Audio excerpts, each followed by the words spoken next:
अरे बाबा, सध्या ते एकनाथ शिंदे गटाचे आहेत, त्यांचा संबंध भारतीय जनता पार्टीशी आहे, ते लोकांना सर्वांना माहित आहे. आणि तुम्ही सांगा ना, एकतर तुम्ही काय करतात, माझा नाव ठेवण्यापेक्षा तुम्ही काय हे बघा ना. अरे मग तुम्ही त्या पार्टीत राहू नका ना. तुम्हाला भारतीय जनता पार्टी आणि शिवसेना तुम्ही एकत्रित येणार, तुम्ही वेगळं व्हा ना, मग दुसरी पार्टीमध्ये जा ना.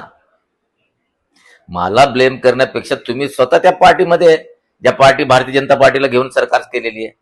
आणि तुमचे एकनाथ शिंदे तुमचे नेता कोणत्या ताकदीवर मुख्यमंत्री आहे? भारतीय जनता पार्टीमुळेच आहे ना.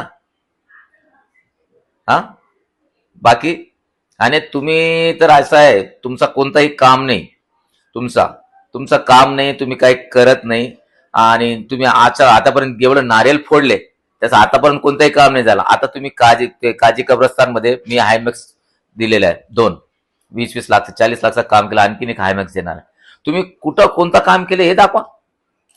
तुमच्या त्या 20 वर्षात, तुम्ही 10 वर्ष आमदार असताना तुम्ही कोणतं काम केलं हे दाखवा ना. तुम्ही कोणतंही काम करत नाही, फक्त भपका. आणि ते इलेक्शन आला की तुम्ही दिसतात, इलेक्शन संपला की तुम्ही मुंबई शिफ्ट होतात.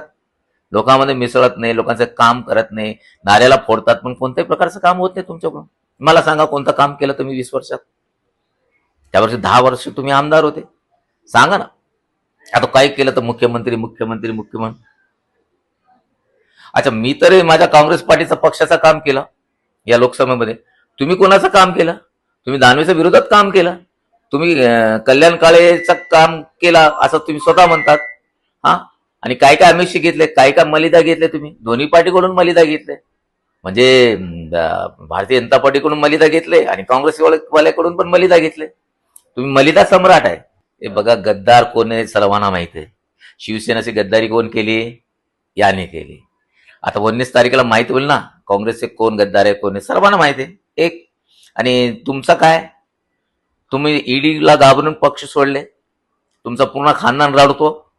आणि म्हणजे तुमच्या घरात असं आहे की लहान पक्षापासून तो 50-80 वर्षाचा म्हातारा पण रडतो. आणि तुम्ही केलं काय हे जालन्यासाठी हे सांगा ना. काम करत नाही. तुम्हाला ईडीने, तुम्ही देशात पहिल्या व्यक्ती की ईडीने 2दा तुमच्याकडे आलेली आहे, 2दा. म्हणजे हा पण एक ग्रीन बुक मध्ये नाव लिहिण्यासारखं आहे की असा माणूस आहे देशात की त्याच्यावर 2दा ईडी आली. आणि तुम्ही त्या चौकशीला घाबरून तुम्ही पार्टी बदलला. तुमचं काय? हा, गंदा कोण आहे ते मला विधानसभेत माहित पडलं ना, 2024 मध्ये पडेल तुम्हाला. आणि उभा राहा बरं का तुम्ही. हा, उभा राहा, माझ्या विरोधात उभा राहा. मी कितना गंदा आहे तुला मतदानात माहित पडेल. मी तुझ्यासारखा गद्दार नाही, तुझ्यासारखा ईडला घाबरणार नाही, तुझ्यासारखं पैशामध्ये विकणार नाही. हा, लक्षात ठेव. माहित पडेल तुला.